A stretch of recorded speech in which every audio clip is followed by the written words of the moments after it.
सुनिए काव्य ग्रंथ, मंत्र, श्लोक, स्तोत्र, भजन एवं धर्म के साथ जुड़ी कथाएं। भक्ति से आत्मशक्ति। गुरु ब्रह्मा गुरु विष्णु गुरुदेवो महेश्वरः गुरु साक्षात् परं ब्रह्म तस्मै श्री गुरुवे नमः।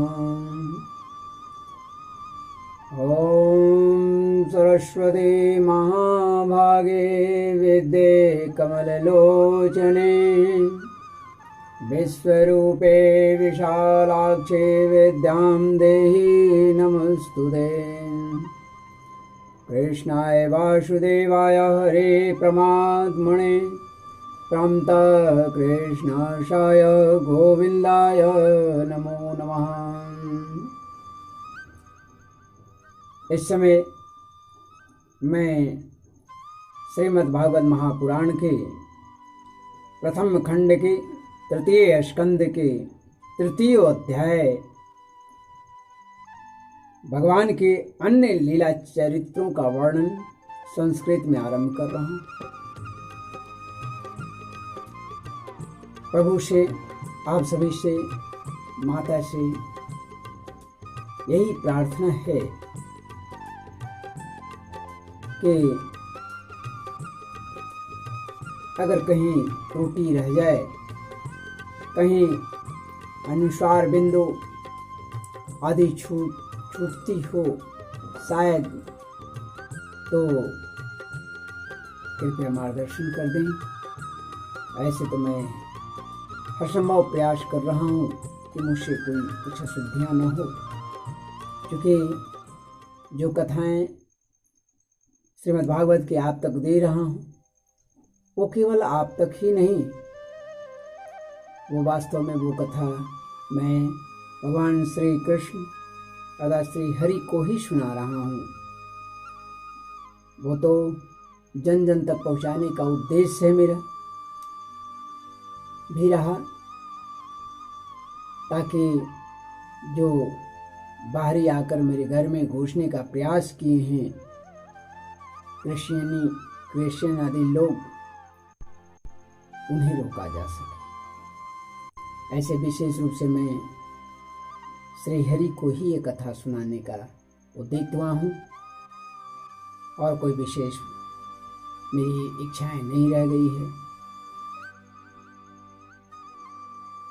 ऐसे में अगर कोई त्रुटि होती है तो कृपया आप सब मुझे क्षमा करें और मार्गदर्शन कर दें। मैं अपने को सुधारने का प्रयास कर रहा हूँ और करता भी रहूँगा। भगवान की लीलाओं का, कथाओं का मैंने द्वितीय अध्याय में भी वर्णन किया है, और कुछ और जो अन्य लीलाएं बची हुई है छोटी छोटी, उसे मैं अभी तृतीय अध्याय में आरंभ करूंगा संस्कृत में। ऐसे में आगे चलकर कई अध्यायों में भगवान के लीलाओं का, उनके चरित्रों का, उनके उपदेशों का वर्णन तो करूंगा ही। दसम स्कंद में आकर श्री हरि के सारे बाल रूपों का वर्णन मैं विस्तृत रूप से करूंगा। अभी सिर्फ जो परीक्षित को सुखदेव जी बतला रहे हैं उसका वर्णन मैं आप समूह के सामने क्रमशः एक एक अध्याय से कर रहा हूँ। भाग एक हिंदी में और उसी अध्याय का संस्कृत में भाग 2 में देता हूँ। लंबे अध्याय होने पर भाग 1 का और भाग 1 खा कर देता हूँ, ताकि आपको आसानी हो, क्योंकि आजकल के भाग दौड़ में समय मिलता नहीं है। फिर भी जितना समय मिलता है उसी में आप आधा घंटा निकाल लें। ये आपकी भी उन्नति का कारण होगा, आगे चलकर आपके संतान की उन्नति का भी कारण होगा। आप बतला सकेंगे कि आपका धार्मिक ग्रंथ, आपके इष्ट प्रभु कौन थे, क्या थे, जिससे आपको भी आनंद आएगा और बच्चे को भी आनंद आएगा। जब छोटे बच्चों को अभी से आप अपनी इस विशेष कथाओं को सुनाते रहेंगे तो बड़ा ही आगे चलकर उत्थान का कारण होगा। मुझे बाल्यकाल में, जब मैं 4 से 5 साल की उम्र के बीच में था, तो मेरे पिता ने बाल्यकाल में ही बालकांड से उत्तरकांड पूरी रामायण कह दिया था। फिर उसके बाद उन्होंने महाभारत की बहुत सारी कथाएं कही। उन्होंने मुझे उसी बाल्यकाल में पंचतंत्र की सारी कथाएं पिता ने कहा था। नचिकेता आदि की कहानी उन्होंने ही बताया था। इस तरह से मुझे बहुत सारे चीज़ पिता ने बताया, और जिसके बाद मेरे स्मरण शक्ति पर माँ आद्या शक्ति और नारायण आ विराजे, और उन्हीं का चिंतन करते करते आज प्रभु मुझे शायद इस योग्य समझे थे, इसीलिए मेरी पुण्य उदय हुई और प्रभु की विशेष कृपा हुई, माता का विशेष कृपा हुई, जिसके फलस्वरूप मैं श्रीमद् भागवत ऐसे महापुराण को पढ़ने का हिम्मत किया है, और वह भी हिम्मत श्री नारायण का दिया हुआ है, माँ आद्या शक्ति का दिया हुआ है।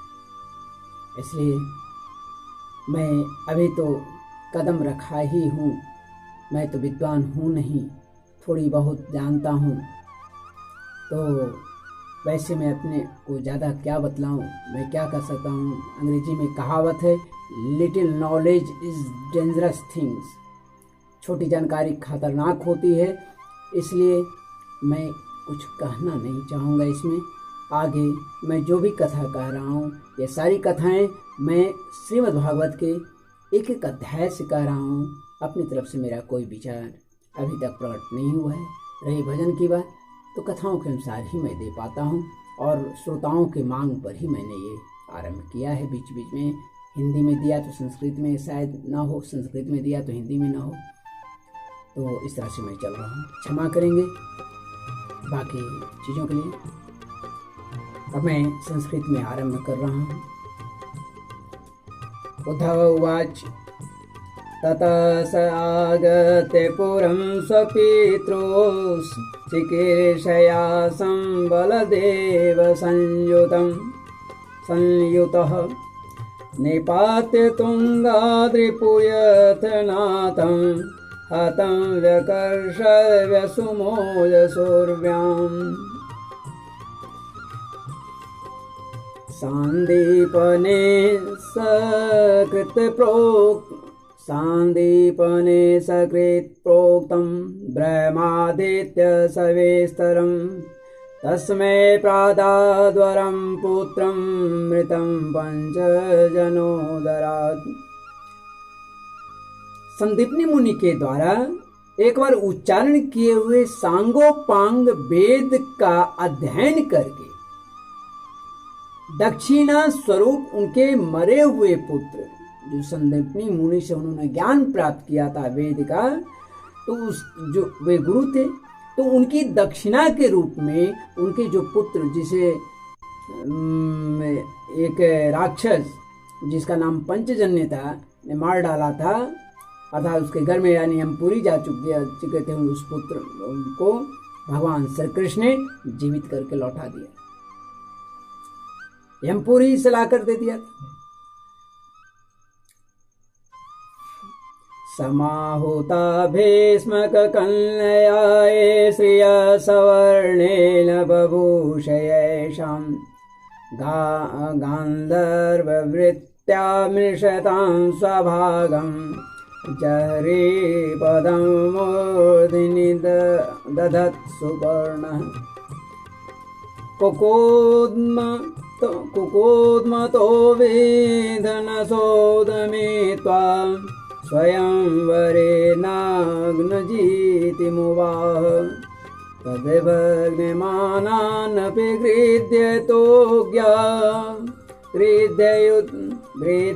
गृह्यतोज्ञान् जघने शतसहस्रवृता स्वशस्त्रे प्रियं प्रभुर्गाम्य इव प्रियाया वेदेत् सुरार्चद्यूतरुं यदर्थे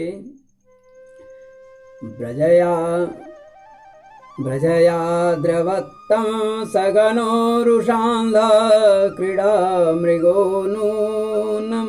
नूनमयं वधूनां भगवान की विषयी पुरुषों की सी लीला करते हुए, भगवान जो थे विषयी पुरुषों की तरह लीला करते हुए अपने प्राण प्रिय सत्यभामा को प्रसन्न करने की इच्छा से उन्होंने स्वर्ग से पारिजात का वृक्ष उखाड़ लाए थे।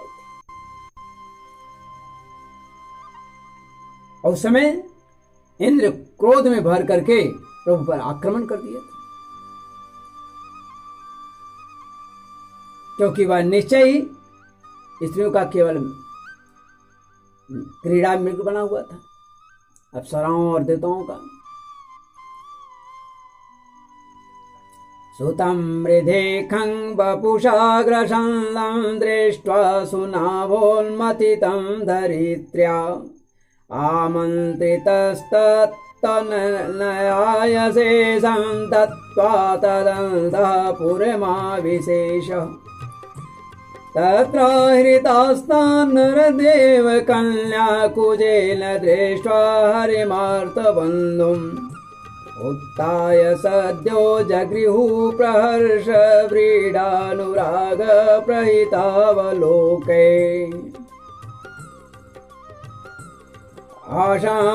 आशामूर्तैकस्मिन् नागागारे सुयोषितां सविदं जगृहे पाणिननुरूप स्वमायया। तब भगवान ने अपनी निज शक्ति जोग माया से उन ललनाओं के अनुरूप, अर्थात एक भौमासुर नाम के राजा था जिसने अनेकों राजकुमारियों को हरण कर लिया था और बंद बना रखा था। जब प्रभु ने उसे जब राजकन्याओं को आजाद किया तो उन कन्याओं ने प्रभु की अति दिव्य और अलौकिक सुंदरता को देखकर इतनी मोहित हो गई कि बरबस उसे अपना पति रूप में स्वीकार कर, और एक ही क्षण में प्रभु उसी रूप में एक ही समय में भिन्न भिन्न अपने स्वरूपों को अपनी माया से बनाकर सभी के पास एक समय में उपस्थित थे और पानी ग्रहण कर लिया। उसी की कथा है। तास्वपत्यान्यजनय यादात्मतुल्यानि सर्वतः एकैकस्यां दश दश प्रकृति विभूषया। और हर कन्याओं से 10-10 संतान उत्पन्न हुए, 10-10 पुत्र हुए, और वो सभी भगवान कृष्ण की तरह हैं, उतने ही शक्तिशाली वैसा ही। कालमागध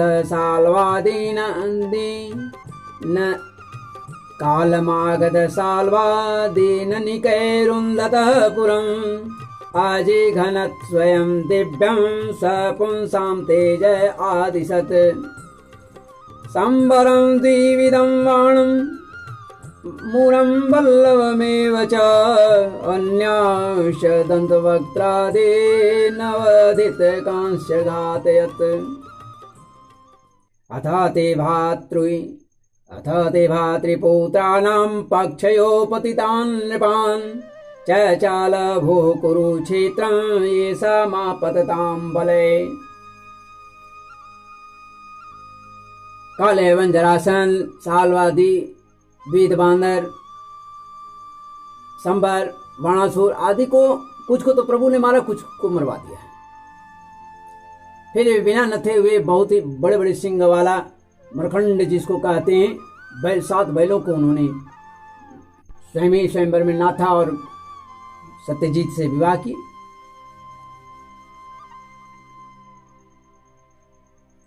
तो बहुत से ऐसी उन्होंने कहानियां, उन्होंने कर्तव्य किया है जो असंभव है, एक साधारण मनुष्य के लिए असंभव है, यह प्रभु ही ऐसा कर सकते थे।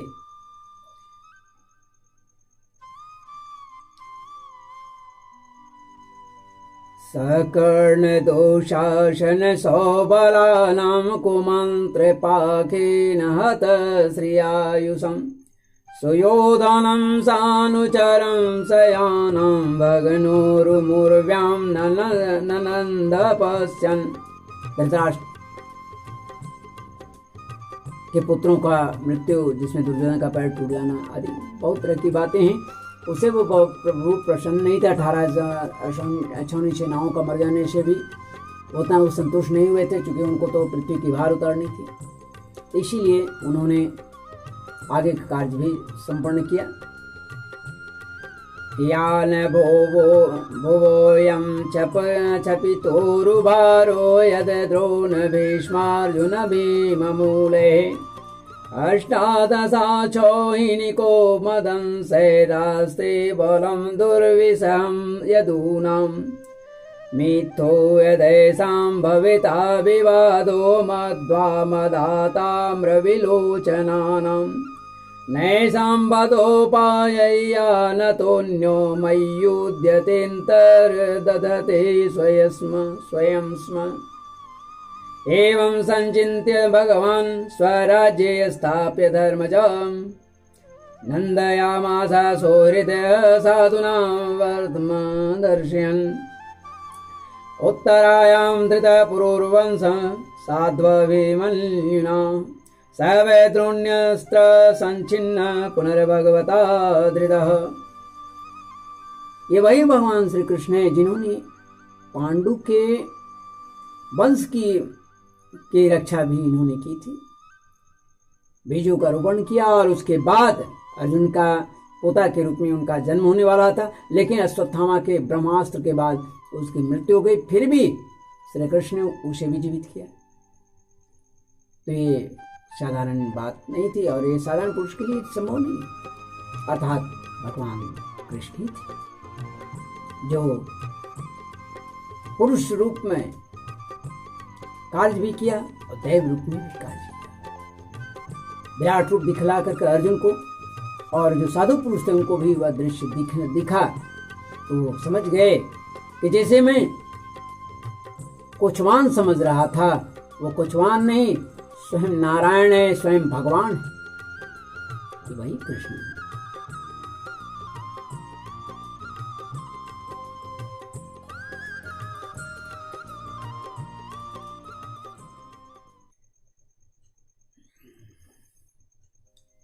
उत्तरायां धृतपुरुर्वंश साध्वभिमन्युना स वै द्रोण्यस्त्र संचिन्न पुनर्भगवता धृतः अयाजयद्धर्म सुतम् अश्वमेधैस्त्रिभिर्विभो सोऽपि क्षमामनुजैरक्षन् रेमे कृष्णमनुव्रत। भगवानपि विश्वात्मा लोकवेद पदानुगा कामान् सेवे द्वारवत्याम् आसक्त सांख्यमा स्थितः।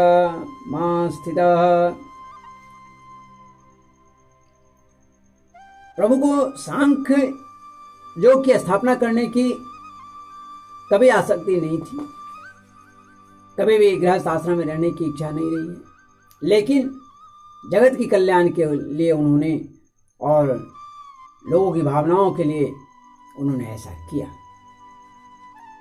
त्रेता में राम जी के पास सती एक थी जिसका शील भंग के बाद उन्होंने रावण को श्राप भी दिया था, या उनके अति के क्रम में उन्होंने कुबेर ने किसी ने श्राप दिया था, गंधर्व ने, तो उन्होंने पत्नी रूप में स्वीकार करने के लिए प्रभु कहा। तो उन्होंने कहा था कि मेरा द्वापर युग में जब मेरा पूर्ण अवतार होगा तो उस समय मैं आप सभी की इच्छाओं को पूर्ण करूंगा। तो उसी के लिए ये द्वापर युग में अनंत कई 16,008 तो ऐसे ही आप लोग जानते हैं, 360 और भी बहुत सी स्त्रियां थीं। सभी का मन को जो उनको अपने पति रूप में चाहते थे वो द्वापर में भगवान कृष्ण उनकी पूर्ण कर दिया। अस्नेग्धस्मितावलोकेन वाचा पीयूष कल्पया चरित्रेणानवाद्येन न किन्निकेतेन चात्मनः इमं लोकमं चैव रमयन् सूतरं यदुन् रेमे छन दया दत्ता छनस्त्री क्षण सौहृद तस्यैवमर रममाणस्य संवत्सरगणान् बहुन् गृहमेधेषु योगेषु विराग समजातय। समजायत यत दैवाधीनेषु कामेषु दैवाधीन स्वयं पुमान् कोऽपि विस्त्रम्भेत योगेन योगेश्वर मनोव्रत। ये भोग सामग्रियां ईश्वर के अधीन है और जीव भी उसी के अधीन है। जितनी भी भोग सामग्रियां हैं वो सभी जो है प्रभु के अधीन है और ये सारा जीव भी उसी के अधीन है, उसी के द्वारा सब प्राप्त होता है। तब जोगेश्वर भगवान श्री कृष्ण को ही जब इन सभी चीज से वैराग हो जाए तो उनके भक्तों को क्या कहना है, भक्त को तो वैराग हो ही जाएगा। तब भक्ति योग के द्वारा जो चलने वाले हैं, अनुगमन करने वाले हैं, भक्त को उन पर विश्वास कैसे करेगा, उन भोगे जाने वाले वस्तु पर। और याम कदाचित क्रीडद वीर्यदु भोज कुमार कै कोविदा मुनिय से पुर भगवन मत कोविदा तथा कतिपैर्मासैर्वृष्णि भोजान्धकादया ययो प्रवासं संहृष्टा रथैर्देव विमोहिता तत्र अर्ष्णात्वा पितॄन् देवान् ऋषींश्चैव तदम्बसा तर्पयित्वाथ विप्रेभ्यो गावो बहुगुणा ददो हिरण्यं रजतं सस्यां वासांस्य जिनकं बलान् यानं रथा निवान् कन्याधरां वृत्तिकरीमपि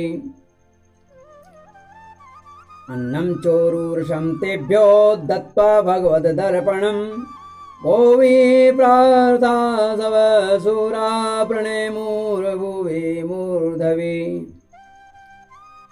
एते श्रीमद्भागवते महापुराणे पारमहंस्यां संहितायां तृतीये स्कन्धे विद्रुतन्दव संवादे तृतीयो अध्याय। इस तरह से मैं श्रीमद्भागवत महापुराण के प्रथम खंड के तृतीय स्कंद के तृतीय अध्याय संस्कृत में समाप्त करता हूँ। मैं कोशिश करूंगा कि आपकी भाव प्रभु के प्रति निरंतर जागृत होता जाए, इसलिए बीच बीच में मैं भजन भी देता रहता हूँ लोगों के मांगने पर, कहने पर।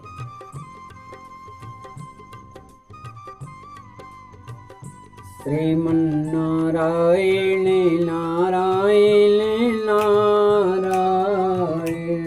गोविंद नारायण नारायण नारायण रे नारायण नारायण नारायण गोविंद नारायण